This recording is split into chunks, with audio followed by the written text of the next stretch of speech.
Hello dear viewers, কেমন আছেন সবাই? আশা করি আপনারা সবাই ভালো আছেন। আজকের এই ভিডিওতে আলোচনা করব আধার কার্ড সম্পর্কিত কিছু গুরুত্বপূর্ণ তথ্য, যেগুলি কেন্দ্র সরকার দ্বারা জারি করা হয়েছে। কেন্দ্র সরকার আপনাদের জন্য নোটিফিকেশন জারি করেছে কিভাবে আধারের ওপরে আপডেট থেকে শুরু করে সমস্ত কাজকর্ম করা যায়।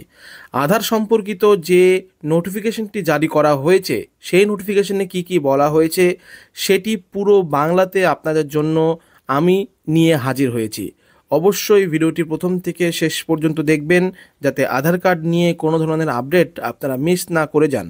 ওকে, কারণ আধার কার্ড আমাদের খুবই গুরুত্বপূর্ণ একটা সরকারি নথি। আধার কার্ড আপডেট। আধার কার্ড নিয়ে বিরাট সুখবর দিল ইউআইডিএআই। শুনলেই খুশিতে লাফাবেন। ইতিমধ্যে সকল দেশবাসীকে আধার কার্ড আপডেটের জন্য নির্দেশ দিয়েছে কেন্দ্র সরকার, আর সেই নির্দেশ অনুযায়ী প্রায় 40 কোটি মানুষ আধার কার্ড আপডেট করা সম্পূর্ণ করেছে। তবে এখনও পর্যন্ত প্রচুর আধার কার্ড আপডেটের জন্য বাকি আছে। যারা ইতিমধ্যেই করে নিয়েছেন তাদের কিছুই করা লাগবে না, তবে এখনও পর্যন্ত যারা আধার কার্ড আপডেট করেননি তাদের জন্য বিরাট সুখবর দিল কেন্দ্র সরকার। বর্তমানে আধার কার্ড কতটা গুরুত্বপূর্ণ তা ভারতীয় নাগরিকরা ভালোই জানেন। আপনি এদেশে থাকবেন আর আপনার কাছে আধার কার্ড থাকবে না, তো আপনি এদেশের বাসিন্দা হিসাবেই স্বীকৃতি পাবেন না। যে কোনো সরকারি কাজে একমাত্র গুরুত্বপূর্ণ নথি হলো এই আধার কার্ড। তাই প্রত্যেক ব্যক্তির আধার কার্ড যাতে সচল থাকে, সেই জন্যই আধার আপডেট নিয়ে জারি করা হয়েছে বিরাট একটি ঘোষণা। বারবার জনগণকে সুযোগ দেওয়া হয়েছে এই কাজ করার জন্য, কিন্তু অনেকেই এখনও পর্যন্ত আধার আপডেট করেননি। এবার শেষবারের মতো আধার কার্ড আপডেট এর জন্য আরও 3 মাস সময় বাড়ানো হলো কেন্দ্র সরকারের পক্ষ থেকে। যারা এখনও পর্যন্ত নিজেদের আধার কার্ড আপডেট করেননি তাদের অত্যন্ত সৌভাগ্য এটি, কারণ এরপর এটা না করলে আপনার আধার কার্ড বৈধ থাকবে না। আর নির্দিষ্ট সময়ের পর আপডেট করলেও দিতে হবে নির্দিষ্ট অঙ্কের চার্জ বা জরিমানা।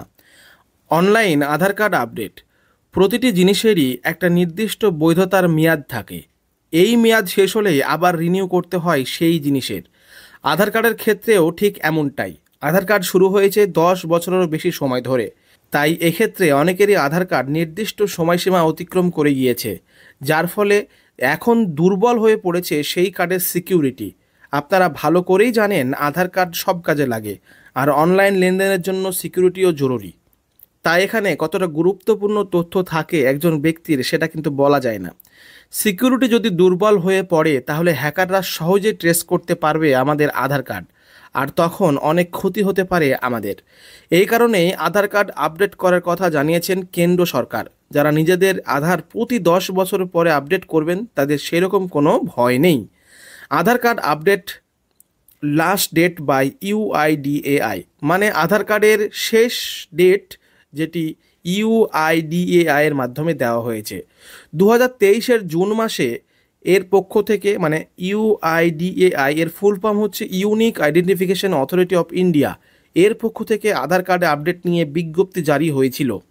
প্রথমে 15ই জুন পর্যন্ত সময় দেওয়া হয় সকলকে, তবে অনেকেই তা না করায় বাধ্য হয়ে সরকারের পক্ষ থেকে সীমা বাড়িয়ে দেওয়া হয় 30শে জুন পর্যন্ত। এরপর আরও বাড়িয়ে 31শে ডিসেম্বর 2023 পর্যন্ত করে দেওয়া হয়। আধার কার্ড আপডেটের সময়সীমা।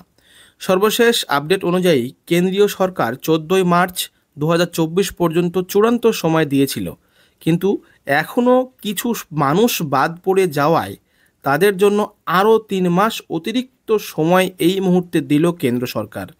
আগামী 14ই জুন 2024 পর্যন্ত তারা আপডেট করতে পারবে নিজেদের আধার কার্ড বিনামূল্যে, কোনো খরচ ছাড়াই। আধার কার্ড আপডেট অনলাইন প্রসেস। কোন কোন প্রসেস ফলো করতে হবে, কোন কোন কাজগুলো করতে হবে আধার কার্ড অনলাইনের মাধ্যমে আপডেট করতে হলে, সেগুলি এবারে বলবো। 1 নম্বরে বলছে অফিসিয়াল ওয়েবসাইটে ভিজিট করুন। অফিসিয়াল ওয়েবসাইটটা হচ্ছে www.uidai.gov.in। এই ওয়েবসাইটে গেলেও কিন্তু আমরা আধার কার্ড আপডেট করতে পারবো। 2 নম্বরে বলছে এরপর Aadhaar demographic data and check স্ট্যাটাসে ক্লিক করুন। দেখবেন ওখানে লেখা থাকবে যে Aadhaar demographic data and check status, এখানে ক্লিক করবেন।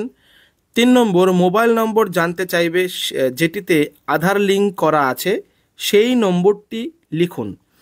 মানে 3 নম্বরে কি বলছে, যখনই আপনি ডেমোগ্রাফিক ডেটা অ্যান্ড চেক স্ট্যাটাসে ক্লিক করবেন তখনই আপনার কাছ থেকে মোবাইল নাম্বার চাওয়া হবে।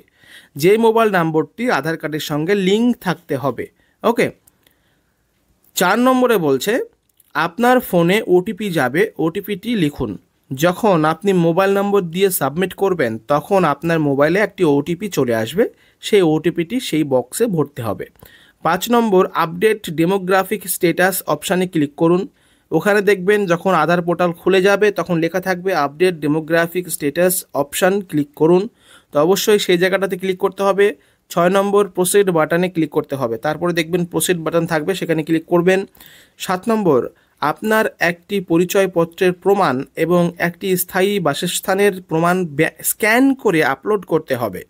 তার মানে আধার কার্ড যখন আপনি সেই ডেমোগ্রাফিক স্ট্যাটাসের ওপরে ক্লিক করবেন সেখানে আপনাকে দুটো আপনার ডকুমেন্টস আপলোড করতে হবে, একটি হচ্ছে পরিচয়পত্র এবং একটি হচ্ছে স্থানীয় বাসিন্দার প্রমাণপত্র। সেক্ষেত্রে আপনারা প্যান কার্ড এবং ভোটার কার্ড ইউজ করতে পারেন। 8 নম্বর আধার আপডেটের কাজ শেষ। এরপর ইউআইডিএআই আপনাকে অ্যাকনলেজমেন্ট স্লিপ দেবে, এটি যত্ন করে রেখে দেবেন।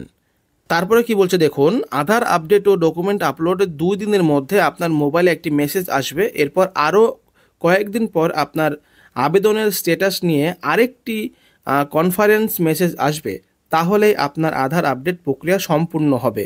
এরপর আপনি আধার কার্ড ডাউনলোড করলে কার্ডই দেখতে পাবেন। এই বিষয়ে কোনো প্রশ্ন থাকলে নিশ্চয়ই কমেন্ট করে জানাবেন, যাতে সমস্ত প্রশ্নের উত্তর আমরা করতে পারি। ততক্ষণ সবাই ভালো থাকবেন, ধন্যবাদ। এবং